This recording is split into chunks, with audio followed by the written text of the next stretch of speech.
Respected viewers, imagine a man who has made the world laugh until it ached, whose face is etched into the memories of generations. Now sitting alone in a dimly lit room, a cigarette smoldering in ashtray shadows, eyes distant, voice trembling just slightly. At 74, Bill Murray finally speaks, and the words that follow are heavy with regret, secrecy, and a truth that has been buried under decades of Hollywood glamour. It begins quietly, almost like a whisper. I never told anyone, not even my closest friends, about Rob.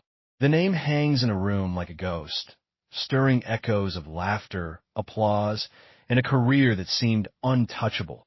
But behind it, a story no one dare to ask about that Murray's hands shake as he recounts the first time he met Rob Reiner, the director whose charm and intelligence could light up a room, yet whose expectations carried a weight few could bear.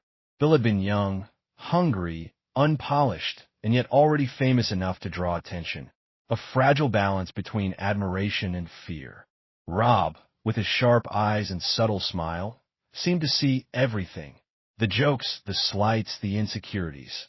He could dissect you with a glance, Bill admits, and somehow make you feel both alive and inadequate at the same time. The memory brings a small, almost imperceptible shiver. There was a project Bill cannot name at first that promised to be career-defining. But the collaboration with Rob, he recalls, was a slow burn of tension and quiet resentment. Long days blurred into nights. Laughter on set often masking silent disapproval. Rob had expectations that few could meet, and when Bill faltered, it was never in public.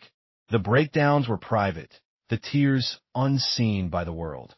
I remember nights in my apartment, staring at the ceiling, thinking, why am I doing this to myself? Bill's voice cracks, a rare vulnerability. Behind the humor, behind the irreverence, there was fear. Fear of disappointing a man he both admired and resented, fear of losing himself entirely.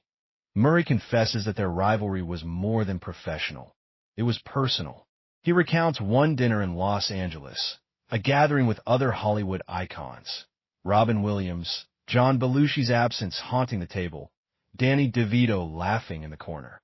Rob had arrived late, calm, commanding. A conversation began politely, then subtly shifted into tension. Words, unspoken but felt, carved through the air. Bill remembers the exact way Rob looked at him that night, the look that made him question loyalty, friendship, and the very choices that had defined his life. It was a turning point, a fracture that would never fully heal, though neither man ever admitted it to anyone else. The story twists further into secrecy and regret. Bill shares a phone call, long ago, when Rob's father had fallen gravely ill. Rob had confided in Bill about family pain, a private vulnerability he rarely allowed anyone to witness. Bill stayed on the line, listening to the crackle of emotion, and realized the burden of unspoken expectations was mutual. I saw a man who wanted to be perfect for everyone, but couldn't even forgive himself, Bill whispers. It's a rare glimpse into the human fragility behind the public persona, a side of Rob Reiner no one ever knew. And then there is the illness. Not Rob's, Bill admits, but his own. A heart scare years ago that forced him into quiet reflection. Lying in a sterile hospital room, surrounded by the beeping monitors and the sterile scent of antiseptic, Bill realized how much of his life had been wasted on grudges, misunderstandings, and pride. Memories of Rob, the laughter, the criticism, the silences flooded him. He began to see their relationship not as a rivalry or betrayal, but as a tapestry of complicated love, respect, and fear. I think about what I should have said, what I should have done, and it haunts me every day, he admits, eyes glistening. Bill Murray's confession does not end in clarity, only in the quiet understanding that Hollywood is more than lights and applause. It is a labyrinth of human hearts, fragile, flawed, and often hidden behind masks of humor and charm. And as the camera lingers on him, cigarette smoke curling like the past itself, he pauses, almost afraid to continue, before quietly murmuring, "There's so much more, but it's not easy to say." Beloved viewers, Bill's voice softens, almost drowned beneath the hum of the room's lonely air conditioning as he begins to unravel the next layer of his story. He talks about a script, one of those dream projects that Hollywood whispers about in reverent tones, a story that could have reshaped his career, that could have been legendary. But with Rob Reiner involved, everything became a delicate dance between brilliance and peril. Bill remembers the first table read, an opulent studio room, sunlight struggling through half-closed blinds, the smell of fresh coffee and polished wood filling the space. Everyone was excited, but tension simmered like a hidden current beneath polite conversation. Rob's meticulous nature clashed with Bill's improvisational instinct. What others saw as charming eccentricity, Rob viewed as chaos. There was a moment, Bill recounts, when a joke, an impromptu riff, something only he could pull off, fell flat, and Rob's disappointment was tangible. Not loud, not dramatic, but a quiet judgment that settled over the room like dust. Bill admits that in that instant, he felt something crack inside him, a combination of shame, fear, and anger. He stepped outside for air, leaning against the cold brick of the studio, smoke curling from his lips, and thought about all the other times he'd been scrutinized by people he loved, admired, and feared. It's like he could see through you, Bill says, voice low, haunted. Every insecurity. Murray's voice grows heavier as he recounts another piece of hidden truth. A Hollywood party, candles flickering in grand halls, laughter echoing off gilded walls. John Belushi's absence was a ghost in the room. Robin Williams' laughter a fragile shield against grief. Rob arrived, composed, but Bill saw something behind the mask. Pain, perhaps loneliness, a yearning for connection he could never fully admit. Bill reached out, tried to bridge the gap with humor, with memory, with whispered words of care, but Rob recoiled ever so slightly. It was subtle, imperceptible to others, but devastating to Bill. I realized then, he says quietly, that some distances, once formed, cannot be closed no matter how much you love or respect someone. And finally, Bill shares the memory that haunts him most. A hospital room. Years later, Rob's father lying frail, battling illness that seemed to erode more than just the body. Bill was there, silently sitting in a corner, watching as Rob grappled with pain he couldn't control. Rob whispered something only Bill could hear, a sentence that carried both sorrow and fear. I've always wanted to be better for them, for myself, for you. The weight of those words pressed down on Bill, a reminder of the delicate, tragic humanity hiding behind Hollywood's glittering facade. Legendary viewers. The room grows quieter as Bill Murray leans back, the dim light casting shadows across his face, and he begins to speak of the years that followed. Years of unspoken truths, subtle betrayals, and moments that could have changed everything. He remembers a film they both had been connected to, a project that should have been a celebration of creativity, laughter, and collaboration. But behind the scenes, the tension between them had become almost unbearable. Bill recalls the endless nights on set, the whispered criticisms, the sidelong glances, and the silent judgment that Rob carried like a hidden blade. It wasn't malice, Bill insists. It was fear, it was pride, it was the tragic weight of trying to be perfect in a world that allowed no mistakes. Bill's voice falters as he recounts the turning point, a confrontation that took place on a foggy Los Angeles morning. The two had met outside a studio, the streets nearly empty, only the distant hum of traffic. Words were exchanged, carefully measured, but each one carried the force of years of unspoken tension. Bill remembers the anger, the frustration, and beneath it a raw, painful vulnerability he rarely witnessed. Rob admitted that he feared failure, not just for himself, but for those he cared about, for the actors, for the audiences, for the world that expected him to always be brilliant. And in that moment, Bill realized that the man he had often feared and resented was trapped by the same insecurities and regrets that had haunted his own life. The narrative shifts then to a hidden Hollywood gathering, a quiet, almost secretive dinner with mutual friends. Michael Caine, Dustin Hoffman, and a few others whose names rarely appear in tabloids. Bill recalls the subtle dance of conversation, the laughter that masked deeper emotions, the careful navigation of feelings that were too raw to display openly. Rob's humor, usually sharp and effortless, had softened slightly that night, revealing cracks in his armor. Bill saw glimpses of pain, loss, and loneliness that reminded him painfully of his own regrets, the roads he had traveled alone, and the mistakes that had shaped his life. Bill confesses the tragedy of missed opportunities, moments when a simple conversation could have healed a rift, words that were never spoken, apologies that were never offered. He recalls a phone call in the dead of night, after a particularly grueling week on set. Rob had been quiet on the Lee, and he uncharacteristically hesitant, and when he finally spoke, it was to ask about Bill's health, his family, his well-being. It was as if the walls between us had finally shifted, Bill whispers. But by then, so much had been lost, so much had been left unsaid. Then comes the heartbreak, the memory that Bill admits still brings tears, even now. A close friend of Rob's, a figure central to both their lives, passed away unexpectedly. Bill remembers receiving the call, the sharp intake of breath, the hollow emptiness of grief that neither laughter nor fame could fill. At the funeral, he watched Rob quietly, silently carrying the weight of sorrow, his stoic exterior cracking just slightly. I realized, Bill says, voice thick, that even someone who seems invincible, who has conquered Hollywood and its illusions, can still be so human, so broken, so painfully alone. He pauses, lighting a cigarette, smoke curling lazily toward the ceiling, and confesses the last, hidden truth he's been carrying. The regret of never fully reconciling, never bridging the gap between admiration and resentment, respect and fear.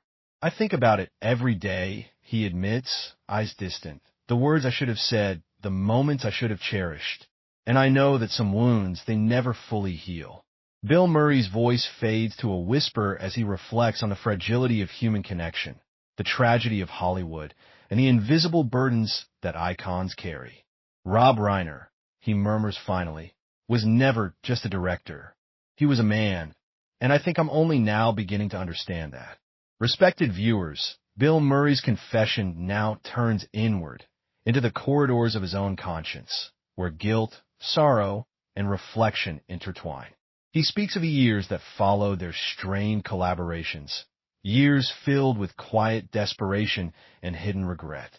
There were awards ceremonies, Hollywood galas, interviews where laughter was expected and charm demanded. But behind every joke, every improvisation lay a private reckoning. Bill admits that he often wondered if Rob ever truly understood him, or if they had become two ships passing in the night, forever close yet never touching in the ways that mattered most. He recalls one particular evening, backstage at a premiere, when they crossed paths unexpectedly. Rob was surrounded by colleagues, his charisma intact, yet his eyes flicked toward Bill with a subtle unease. The recognition of shared history hung unspoken in the air. Bill remembers the way time seemed to slow, the weight of decades pressing down, and the faint ache of what could have been a reconciliation, a truth, a simple moment of human connection that they had never allowed themselves. The encounter ended with polite smiles, a nod, and an unspoken understanding that neither would breach the walls they had built. Murray delves into the private toll it took on him. The loneliness, the anxiety, the endless self-questioning. He speaks of nights lying awake in hotel rooms, hearing the echo of past arguments, imagined betrayals, moments of pride that now seemed foolish. There were friends, yes, Jack Nicholson, Robin Williams in memory, even Steve Martin, but the shadow of unresolved tension with Rob Reiner lingered, shaping the way he approached work, relationships, and life itself. A laugh for the world, Bill confesses, voice raw. But I cried for the parts of me no one ever saw, the parts still tied to Rob, to what we could have had, to what I lost in silence. He recalls a particularly harrowing memory of illness, a scare that left him confined to a hospital bed for weeks. Lying there, the sterile smell of antiseptic and the relentless beeping of monitors surrounding him, Bill confronted his own mortality. He thought of friends who had passed, of the fleeting nature of fame, of laughter that once filled rooms but could not protect him from loneliness. And, in those quiet, vulnerable hours, the image of Rob Reiner returned, not as a director, not as a Hollywood figure, but as a man whose life had intersected painfully, beautifully, and tragically with his. Then comes the story of the secret letters, written but never sent. Bill admits that over the years he had penned notes to Rob, letters filled with apologies, gratitude, and confessions, yet they remained hidden in drawers, in forgotten folders, safe from the eyes of the world. I couldn't send them, he admits, voice almost inaudible. I didn't know if he would understand, or if it would just make the distance between us worse.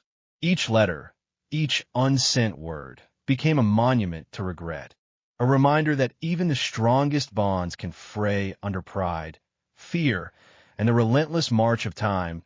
Bill's voice falters further as he recounts a final, devastating moment of realization. The death of a mutual friend, someone who had bridged their worlds, whose absence left an irreparable void. At the funeral, Bill observed Rob from a distance, his grief carefully contained, yet unmistakable. I knew then, Bill whispers, tears glistening in his eyes, that life is too short for grudges, too short for silence, too short to wait for the perfect moment that never comes. The camera lingers on Bill Murray, cigarette smoke curling like ghostly memories, his gaze distant, almost lost in thought. He exhales slowly, a quiet surrender to the weight of decades, and finally admits, I wish I had said it all sooner. I wish I had reached across the distance. But now, I can only speak it here, in this quiet moment, hoping someone will understand the cost of silence, the cost of pride, and the humanity hidden beneath Hollywood's glittering surface.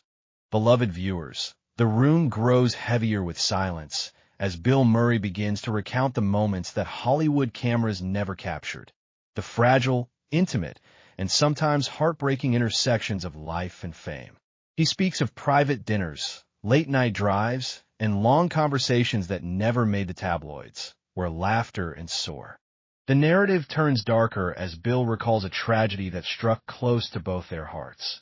The sudden illness of someone they both admired and relied upon, a Hollywood friend whose presence had been a balm for years. Bill describes the hospital visits, the quiet corners, the moments when grief was too heavy for words. Rob's composure cracked, just slightly, revealing vulnerability that few had witnessed. Bill remembers gripping Rob's shoulder, whispering reassurances, and realizing that beneath the layers of wit, charm, and professional rigor, there was a man terrified of loss, terrified of failing those he loved. Bill speaks then of hidden apologies, of regrets that haunted him through sleepless nights. He recalls writing letters he never sent, leaving messages unspoken, and replaying conversations that never happened in the dark silence of hotel rooms and empty apartments. Every unsent word, every unspoken truth, he murmurs, was a weight I carried alone. And I think he carried the same weight, quietly, privately, without ever letting me see. The story shifts to the haunting memory of a private phone call late one night, where Rob's voice, usually so assured, quivered with uncharacteristic emotion. Rob confessed fears of inadequacy, of failing as a friend, a man, a father, and as a filmmaker whose life had intersected with legends and ghosts alike. Bill listened, helpless yet desperate, wishing he could bridge the distance that pride and fear had built over decades.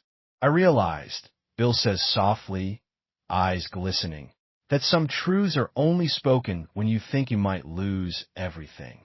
And maybe that's when you finally see someone for who they truly are. And as the camera lingers on Bill Murray, his gaze distant, the cigarette smoke curling like fragile memories, he exhales slowly and admits, almost to himself, I think I've been trying to understand in my whole life, and maybe now at last I am beginning to. But the cost of silence, of fear, of pride, it's one I carry every day.